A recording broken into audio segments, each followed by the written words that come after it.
নমস্কার বন্ধুরা, আমি শিবানীর কুকিং কিচেন। আর আশা করি আপনারা সবাই ভালো আছেন, আমিও ভালো আছি। আজকের একটা এঁচোড়ের রেসিপি দেখাতে যাচ্ছি। আমি 1 কেজি এঁচোড় ভালো করে কেটে সিদ্ধ করে ধুয়ে নিয়েছি। ওর সঙ্গে আমার 3 পিস আলু আছে, কেটে ধুয়ে নিয়েছি। ওর সঙ্গে আমার চিংড়ি মাছ আছে 200-র মতন, কেটে ধুয়ে নিয়েছি। ওর সঙ্গে পেঁয়াজ আছে 2 পিস, ভালো করে ছিরি করে কেটে নিয়েছি। ওর সঙ্গে আমার আদা রসুনের পেস্ট আছে, ভালো করে পিষে নিয়েছি। আর যা বাদবাকি লাগবে আপনাদের আমি রান্না করতে করতে দেখাবো। তো চলুন কীভাবে আমি এঁচোড়টা চিংড়ি মাছ দিয়ে রান্না করি সেটা আপনাদেরকে তুলে ধরতে যাচ্ছি। তো আমি একটা কড়াই বসিয়েছি, কড়াইতে বেশ কিছু তেল অ্যাড করছি। এই কড়াইটা আমার তেলের কড়াই, তার মানে এতে আর লেগে টেগে যায় না, তাই এরকম কালো মতন। তাই কড়াইতে আমি তেল দিলাম। এরপরে আমি এঁচোড়টাকে ভালো করে কড়াইতে ভেজে নেবো। তো আমি একটা কড়াই বসি, কড়াইয়ে তেল দিয়েছি, তেল গরম হয়ে গেছে। এরপরে আমি এঁচোড়টা ঢেলে দেবো, ওতে দিয়ে আমি ভেজে নেবো। এঁচোড়টা আমি 5 মিনিট ভাজবো, তারপরে আপনাদেরকে দেখাবো। তো আমার এঁচোড় ভাজা হয়ে গেছে দেখুন। এরপরে আমি এঁচোড়টাকে ঢেলে নেবো একটা পাত্রে, তারপরে আপনাদেরকে দেখাবো। এরপরে আমি ফিরে কড়াই বসিয়েছি, ওতে ফিরে আমি তেল দেবো। তেল দিয়ে আলুটা ভেজে নেবো। তো তেল দিয়ে আমি আলুটা ভেজে নিচ্ছি। আলু ভেজে তারপরে আপনাদেরকে দেখাবো। সামান্য হলুদ দিলাম আলুতে, দিয়ে আমি ভেজে নেবো। আলু ভাজা হয়ে গেছে, আলুটা এবার আমি তুলে নেবো। এই একই তেলে আমি চিংড়ি মাছটা ভেজে নেব। আলু ভাজার তেলে আমি চিংড়ি মাছটা ভেজে নেব। নুন আর হলুদ দিয়ে আমি চিংড়ি মাছটা ভেজে নিচ্ছি।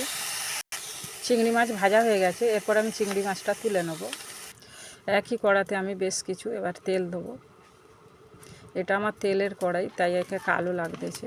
তেল দেবো, দিয়ে এরপরে আমি ফোড়ন দেবো। জিরে, দালচিনি, এলাচ, লং, লবঙ্গ, শুকনো লঙ্কা আমি ফোড়ন দিলাম। এরপরে আমি পেঁয়াজ অ্যাড করলাম, পেঁয়াজটা ভাজবো। এরপরে আমি 2 পিস টমেটো অ্যাড করছি। পেঁয়াজ ভাজা হয়ে গেছে, টমেটোটা ভাজবো।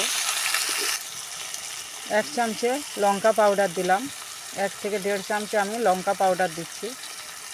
1 চামচে হলুদ পাউডার দিলাম। এরপরে এটাকে আমি নাড়বো। জিরে ধনে পাউডার 1 চামচে দিলাম। আদা রসুনের পেস্ট 2 চামচে দিয়ে দিলাম। দিয়ে এটাকে আমি নাড়বো।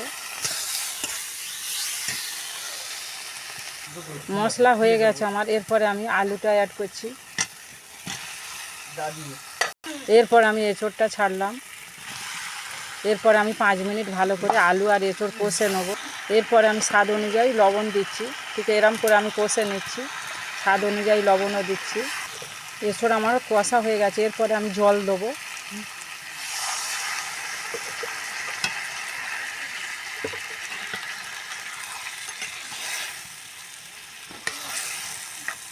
জল দিয়ে আমি আরও 10 মিনিট ফোটাবো।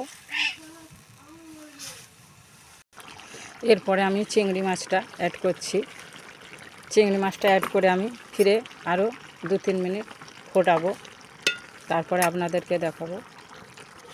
তো দেখুন আমার এঁচোড়ের সবজি হয়ে গেছে। এরপরে লাস্টে আমি ঘরে তৈরি করা গরম মশলা 1 চামচের মতন আমি অ্যাড করে দিচ্ছি। গরম মশলাটা আমি ঘরেই তৈরি করেছি, তাই 1 চামচে গরম মশলা অ্যাড করে দিচ্ছি।